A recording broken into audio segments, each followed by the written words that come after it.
first section of my book is on style, and I put it first in contrast to other books that usually put it last, because my experience going to conferences, talking with agents, is that style, which you might use interchangeably with voice, is what sells, even when craft might be weak. So what I've seen is style trumps everything.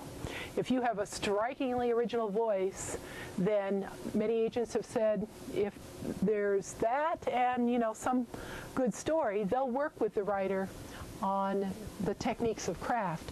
But the reverse tends not to be true. And when I was thinking about style, what occurred to me is that every single person is original. So by logic, how you write should come out on the page as being original and unique, but it doesn't. So why is that? It's one of those great mysteries. And I think it comes about through from a couple angles, and so I want to offer techniques for breaking I think it's the conformity that all of us have learned language and we've had to conform in order to live in society, but it may serve against you when you're writing to not be able to have your uniqueness show on the page. And you probably have heard other people talk about the inner critic. You know, you have the voices of judgment and criticism. But when I got to thinking about it, I really felt like perhaps equally or more significant is the inner, so to speak, censor that comes from all that learned conformity, and that it gets to the point of being unconscious. So you don't know that you're censoring what might be your original expression that wants to come out. So how do you get at it? You know, how do you make that improvement? Well, I've coined something I call Riff Writing, R-I-F-F, riffing. And if you've been a musician or know the term, jazz and rock and other musicians, when they're playing along, you know, the tenor sax player will go off on a riff that is related to the melody, but it's completely improvised. It's extemporaneous, and that's the equivalent to expressing your original voice in your writing.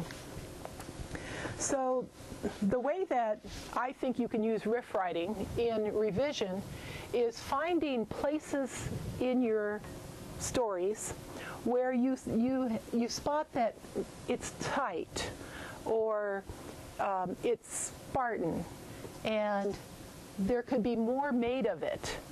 And riff writing involves taking something that you already have and opening it up and improvising with it, and you can make it targeted to, well, I think my setting is weak here, and you have a paragraph of setting.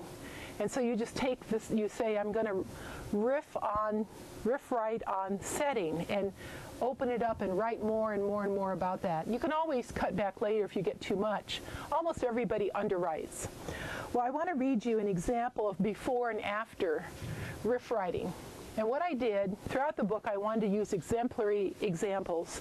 So I don't actually know that this example by Barbara Kingsolver from Prodigal Summer, I think Prodigal Summer was done this way. She may just now write or revise very fully. So what I did, and I'm going to read to you, is I took a very developed section and I trimmed it back, for example, to what might be what any of us would write and either think is okay or it might be something you'd target and go, I think more could be made of that. So I want to write you the before and after so you get a sense of what you can do with this technique. So this is from a scene. It's actually a funeral scene. There's a couple seats up here and one over there. This is a funeral scene, and the narrator's husband, named Cole, is the one who has died. And so I call this before the riff. And here it begins with dialogue. Called home. He's with the Savior now. He looks real natural. She hadn't looked at the body and couldn't contemplate it. She opened her eyes for fear she would fall into the darkness. A tiny old woman was there, kneeling in front of her, startling Lusa by putting both hands very firmly on her knees.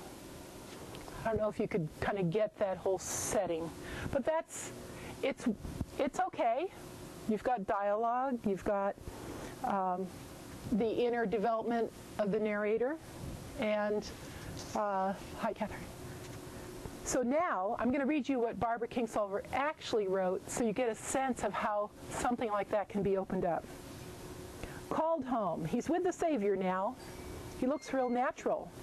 She hadn't looked at the body and couldn't contemplate it. She could not really think it was in there, not his body.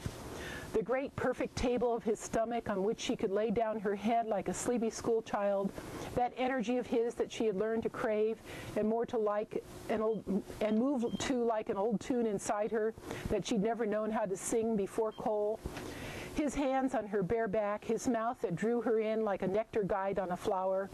These things of Cole's she would never have again in her life. She opened her eyes for fear she would fall into the darkness. A tiny old woman was there, kneeling in front of her, startling Lusa by putting both hands very firmly on her knees. So I hope you can hear the choice to open that up.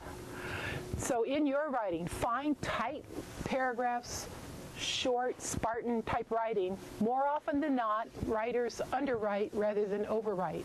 So let yourself harvest, I call it harvest the emotions. Get down beneath the surface and develop things, bring them out. And with that, you'll develop your own voice to a better extent. So that's one technique and style.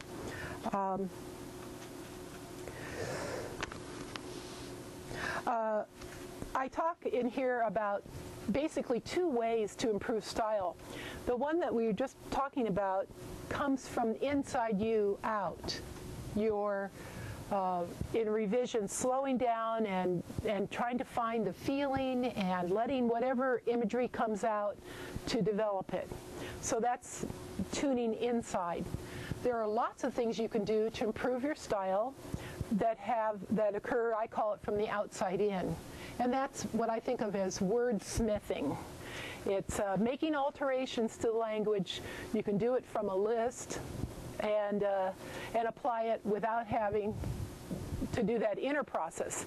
So I would say you're going to have many passes through a work to revise it, and it can be good to do this